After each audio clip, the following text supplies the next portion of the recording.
벌써 한 주간이 지나가 버렸습니다. 오늘은 비가 오는 토요일 저녁이 되겠습니다. 한 주간 어떻게 살았을까 돌이켜보면서 또 내일 예배 준비를 하는 그런 시간이 되기도 합니다. 우리 사랑하는 성도 여러분, 예배가 뭐라고 생각하십니까? 왜 우리는 하나님을 아버지라고 부르며 그 하나님 앞에 우리는 나아가야 할까요? 또 하나님 앞에 나가면 하나님은 우리를 보시면서 어떤 느낌 또 어떤 생각을 하실까요? 두 시어머니가 이런 대화를 나누었다는 이야기를 들었습니다.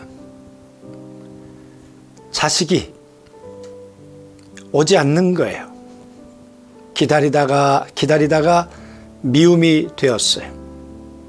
그러다가도 자식이 뭔지 전화 한 통화만 해주면, 그리고 집에 오기라도 할라치면 그런 섭섭한 마음과 미움은 한순간 사라진다는 거예요.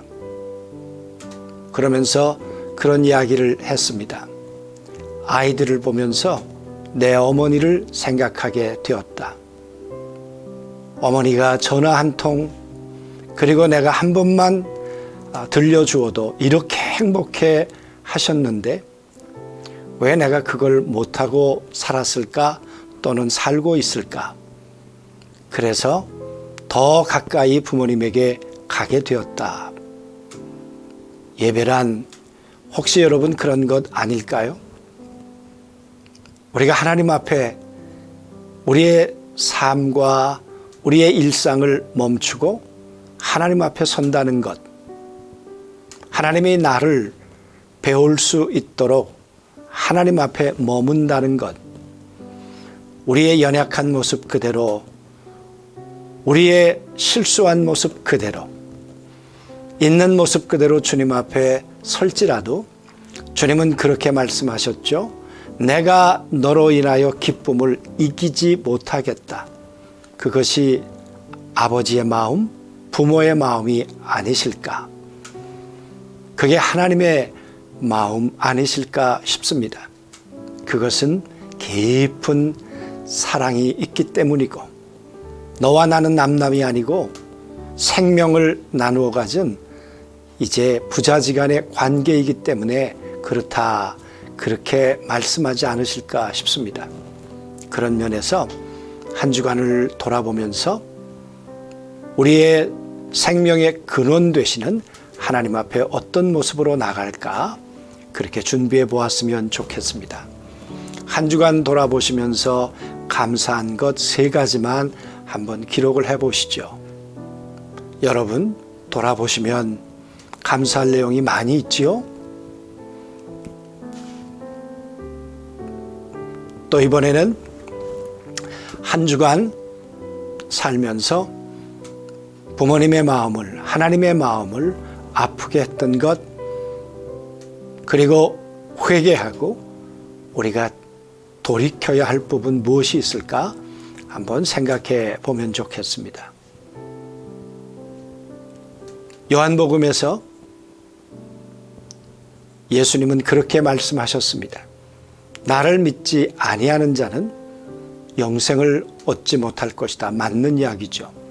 그러나 3장 36절에 보면 순종하지 않는 자라고도 덧붙이고 있습니다. 우리는 믿을 뿐만 아니라 순종하는 자리까지 나아가야 우린 하나님의 기쁨이 되는 것이죠. 또 새로운 주간, 전능하신 하나님께서 내 삶에 응답해 주길 원하시는 소원, 기도의 제목이 무엇일까를 한번 기록해 보시기를 바랍니다. 우리 한번 한 주간을 쭉 돌아보겠습니다. 선교와 전도하는 삶을 위해서 나는 어떻게 살았을까? 그냥 편안하게 점검하시면 좋겠습니다. 하나님과 사람과 하나됨을 위해서는 나는 어떤 삶을 살았을까? 하나님의 말씀을 읽는 것과 듣는 것과 지키는 삶, 이 삶은 어땠을까? 나는 얼마나 충성스러운 삶을 한 주간 살았을까? 하나님이 주시는 은사와 하나님 주시는 직임을 가지고 말입니다. 한번 돌이켜 보았으면 좋겠습니다. 한 주간 삶의 예배자로 나는 의식하고 살았을까? 또 한 주간 동안 성령 안에서 정말 동행하려고 했을까? 우리 한번 조용히 돌아보면 좋겠습니다. 주일을 준비하는 날입니다. 가족이 하면 정말 최상이고 개인적으로도 꼭 이 예배 준비를 하면 좋겠습니다. 주일 우리가 헌금 봉투를 늘 사용하자고 했습니다. 개인적으로든 아니면 가족이 함께 모여서 준비하든 그렇게 준비하면 좋겠습니다. 헌금 봉투에 감사와 회개와 그리고 기도 제목들을 한번 써보시고 또 미리 하나님 앞에 드릴 헌금을 준비해서 봉투에 넣으시면 좋겠고요.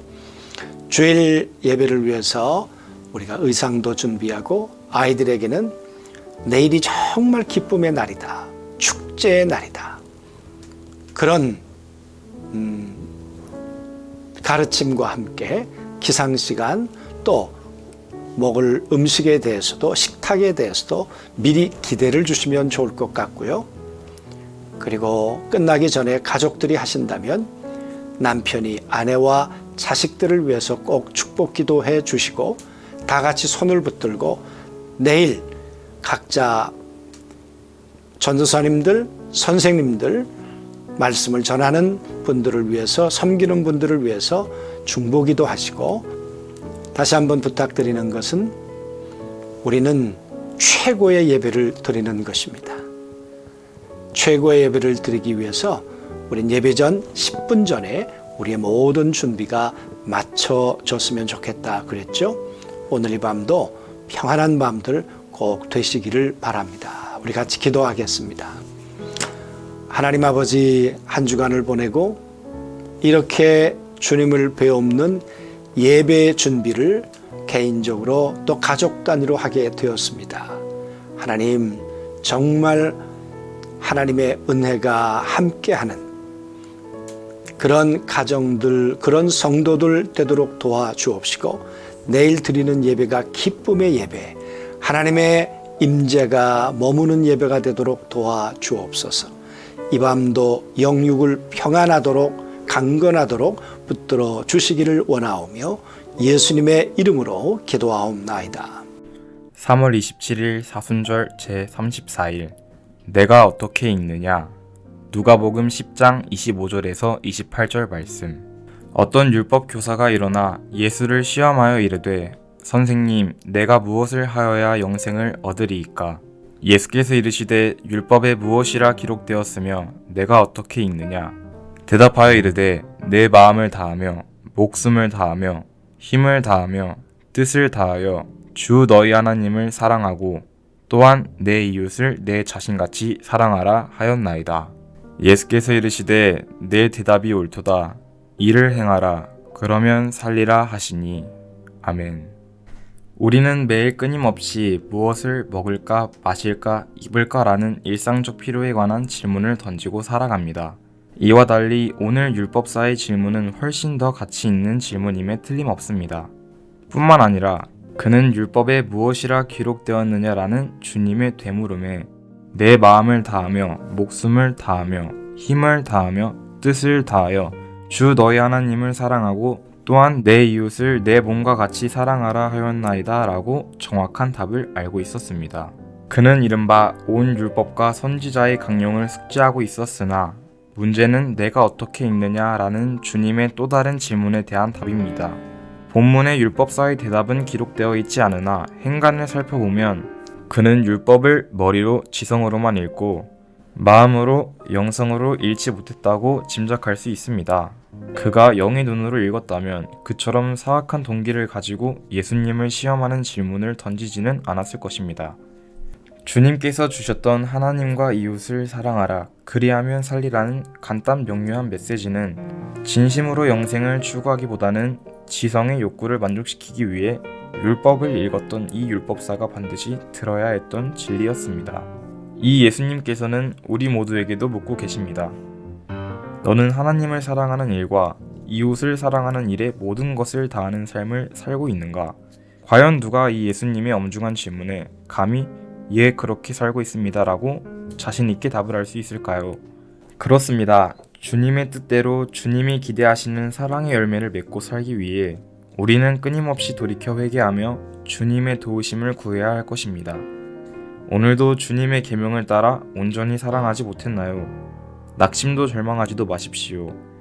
위로 하나님을 사랑하고 아래로 이웃을 사랑하며 살기를 열망하는 소원이 우리 안에 있는 한, 그리고 70번씩 7번이라도 용서하라 하신 주님의 은혜가 있는 한 우리에겐 늘 희망이 있습니다. 오늘의 기도. 주님, 온전한 사랑으로 주님을 사랑하지 못하고 이웃을 사랑하지 못한 것을 용서하시고 더욱 사랑하게 하옵소서. 아멘.